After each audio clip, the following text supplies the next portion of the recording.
ஸ்வர்ணமுகி கரை புரண்டு பாறையிலே ஓட லிங்கம் என காட்சி கண்டேன் கண்ணுக்குள்ளதான். காட்டிலே கொம்புகள் சிவசூலம் தான், வெண்மேக கீரல் திருநீரேதான்.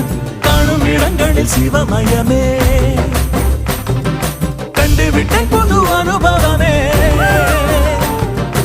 ஓங்காரம் மலை காற்றில் பரவுகின்றதே, காய்ந்து விட்ட நெஞ்சுக்குள் ஊத்து ஒண்ணு வந்ததே. கையெடுத்து வேண்டினேன் முந்தையவை நாடினேன், சிவ சிவ எனும் பேரு என்னுள் பிணைந்து விட்டதே. சிவ சிவ